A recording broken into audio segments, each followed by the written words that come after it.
Assalamualaikum warahmatullahi wabarakatuh. Kali ini kita akan melakukan kunjungan ke Masjid Gede Kauman, di mana masjid ini merupakan suatu sarana bagi keraton, di mana keraton merupakan suatu kerajaan keislaman itu harus membangun masjid. Masjid ini diberi nama Masjid Keagungan Dalem atau yang lebih dikenal dengan Masjid Gede Keraton Ngayogyakarta Hadiningrat. Seperti yang kita ketahui sebelumnya, Masjid Gede ini dibangun oleh Sri Sultan Hamengkubuwono yang pertama dan juga Kiai Fakih Ibrahim. Sekaligus arsiteknya yaitu Kiai Wiryokusumo atau yang lebih dikenal dengan Raden Mas Wiryokusumo. Masjid ini dibangun setelah keraton berdiri pada tahun 1756, kemudian dibangun masjid ini pada tahun 1773 di hari Ahad Wage atau pada tanggal 29 Mei. Pendirian masjid ini ditandai dengan adanya prasasti pada dinding masjid yang tertulis dengan aksara Jawa. Pada tanggal 20 Syawal 1189 dibangun serambi pada bagian depan masjid, di mana serambi ini dibangun sebagai ruang serbaguna. Selain itu, di sisi selatan maupun utara serambi juga dibangun ruang pagongan yang merupakan ruangan untuk memainkan gamelan ketika ada acara Maulid Nabi. Atau acara Maulid Nabi ini lebih dikenal dengan sekaten, di mana kegiatan sekaten ini masih terus berjalan hingga saat ini. Kemudian pada tanggal 23 Muharram 1255 dibangun gapura di bagian depan masjid. Gapura ini berasal dari kata bahasa Arab yang berarti gofuron, yang artinya ampunan terhadap dosa. Gapura ini dibangun dengan maksud ketika seseorang ingin memohon ampunan kepada Allah Subhanahu wa Ta'ala, maka harus masuk ke gapura lalu menuju ke masjid. Di bagian masjid gede terdapat gerbang, di mana pada saat masa pandemi seperti ini, masjid ini tidak hanya dibuka pada saat waktu sholat saja, yaitu 20 menit sebelum sholat dan juga 20 menit setelah sholat. Ketika kita masuk ke dalam masjid, di bagian pinggir atau di bagian pinggir masjid itu terdapat kolam yang mengelilingi masjid, di mana kolam ini pada zaman dahulu digunakan oleh raja maupun para penghuni kerajaan untuk mensucikan diri atau membersihkan diri sebelum masuk ke area masjid. Masjid gede ini memiliki 3 tingkatan atau semua yang dibangun itu berdasarkan angka 3 atau kelipatan 3, di mana yang pertama ada atap yang bersusun 3 yang mengartikan bahwa iman, Islam, dan juga ihsan. Kemudian di bagian awal masjid itu terdapat halaman, serambi, dan juga ruang uhrawi atau ruang tauhid. Ketika seseorang ingin memohon ampun kepada Allah, maka berada pada tingkatan tertinggi atau ruang uhrawi atau ruang tauhid tersebut. Filosofi dari ruangan masjid ini di mana setiap tiangnya itu terdapat sebanyak 36 tiang, di mana masing-masing wilayah itu ada 6 tiang. 6 tiang ini mengartikan bahwa terdapat 6 rukun iman. Artinya seseorang apabila ingin berbuat kebaikan itu berdasarkan keimanan, yang mana apabila seseorang melakukan kebaikan tanpa iman berarti perbuatannya itu akan sia-sia. Kemudian di bagian atap masjid itu terdapat daun kluwih, yang mana mengartikan daun kluwih ini artinya limwih, dan juga ada daun nanas yang artinya nas atau manusia. Kemudian ada kembang gambir.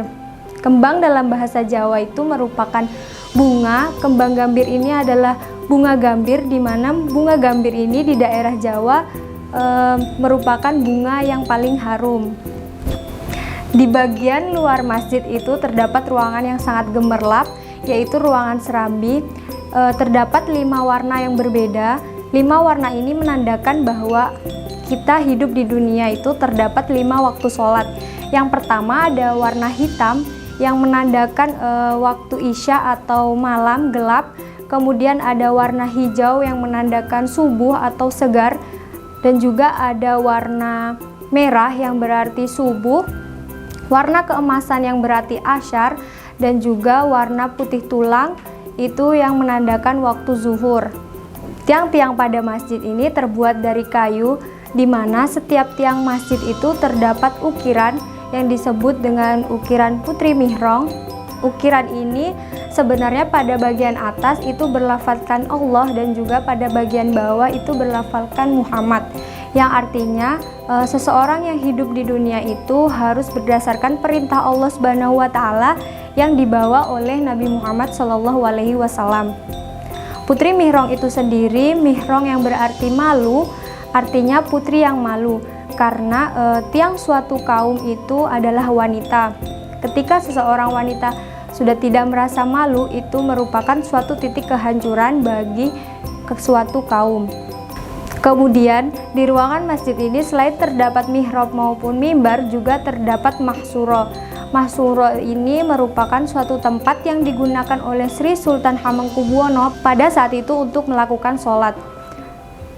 Pembuatan mahsuro ini didasarkan pada peristiwa Umar bin Khattab, yang mana pada waktu itu Umar bin Khattab ketika sholat, beliau ditikam oleh seorang munafik dari belakang. Kemudian atas dasar peristiwa tersebut dibuatlah mahsuro agar ketika Sri Sultan sholat itu dalam keadaan aman. Mahsuro ini dikelilingi oleh pagar betis oleh tim keamanan, dan juga sejarah mencatat bahwa penggunaan mahsuro ini hanya sampai pada Sri Sultan Hamengkubuwono ke-9, sedangkan pada masa Sri Sultan Hamengkubuwono ke-10 sudah sholat di belakang imam. Selanjutnya kita akan pergi ke Kampung Wijilan, di mana di Kampung Wijilan ini banyak sekali warung-warung gudeg, yang mana gudeg itu merupakan makanan khas dari Yogyakarta.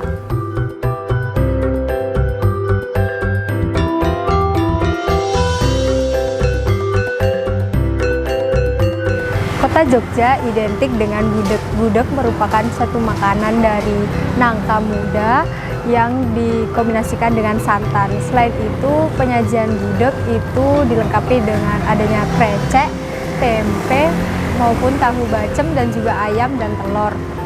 Gudeg yang terkenal di Jogja itu adalah gudeg basah, namun seiring perkembangan zaman, gudeg itu sekarang ada yang gudeg kering. Di suatu kawasan Jogja itu terdapat Jalan Wijilan, di mana Jalan Wijilan ini terkenal dengan berbagai macam warung gudeg. Jadi di Jalan Wijilan ini banyak sekali warung-warung yang menjajakan gudeg. Pada awalnya Jalan Wijilan ini yang merintis munculnya warung gudeg itu adalah warung gudeg Ibu Slamet. Kemudian beberapa tahun kemudian itu muncul warung gudeg Ibu Sari, Ibu Campur Sari, dan juga warung gudeg Bu Juwariah, di mana warung gudeg Bu Juwariah ini dikenal dengan warung gudeg Bujung pada saat ini. Sayang sekali, tapi pada tahun 1940-an itu warung gudeg Campur Sari itu tutup. Kemudian pada tahun 1980-an itu muncul warung gudeg Ibu Lis. Kemudian di Jalan Wijilan ini wisatawan itu bisa melakukan paket pembuatan gudeg, di mana wisatawan bisa membuat gudeg dalam waktu seharian, mulai dari meracik nangka, membuat bumbu gudeg, dan juga mengeringkan gudeg di atas api. Pada saat ini, pada masa zaman sekarang ini, gudeg itu bisa dijadikan oleh-oleh, di mana karena gudeg sekarang itu disajikan dalam keadaan kering, di mana gudeg kering ini bisa bertahan hingga 3 hari.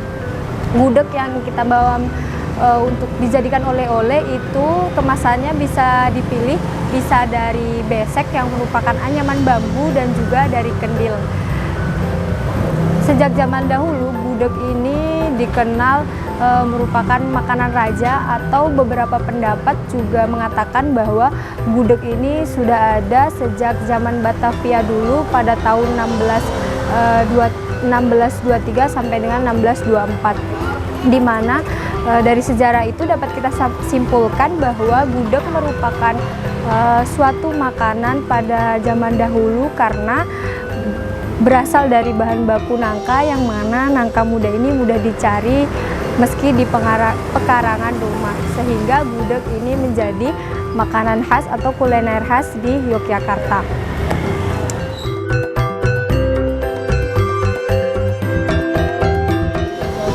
Oke, Assalamualaikum warahmatullahi wabarakatuh. Gudeg ya, gudeg merupakan makanan khas Jogja. Mungkin kalau kalian berasal dari luar Jawa ya mengatakan gudeg itu kayak apa ya, sayur yang manis. Di sini kita lihat ya ada krecek. Krecek itu dari kulit sapi ya, pedes ya, sama tempe pedes. Kemudian ini ya gudeg tuh yang ini ya, ini gudegnya gudeg kering ya, gudeg apa namanya, bahannya dari, kalau orang Jawa mengatakan gori. Gori itu tewel atau bahasa Indonesianya itu nangka, tapi nangkanya nangka muda, bukan nangka yang matang ya. Jadi nangkanya nangka yang masih muda. Saya pernah di Bandung itu dikira manisnya itu karena nangka yang matang, itu bukan, tapi nangka muda yang dimasak ya manisnya karena memang ada bumbu pakai gula, jadi ini rasanya manis. Kemudian kalau bisa dengan ayam, bisa dengan telur ya itu pilihan, Jadi ini salah satu kuliner asli Jogja, dan saat ini saya berada di Wijilan ya. Wijilan itu hanya 100 meter timurnya Keraton Jogja. Jadi di sini di Jalan Wijilan sini banyak sekali gudeg, tinggal milih yang mana. Kemudian sudah ada daftar harganya. Kalau nanti adik-adik di Jogja ya silahkan pesen atau mencoba ya menu sayur manis gudeg gitu. Oke, terima kasih karena saya sudah lapar pengen makan. Terima kasih. Assalamualaikum warahmatullahi wabarakatuh.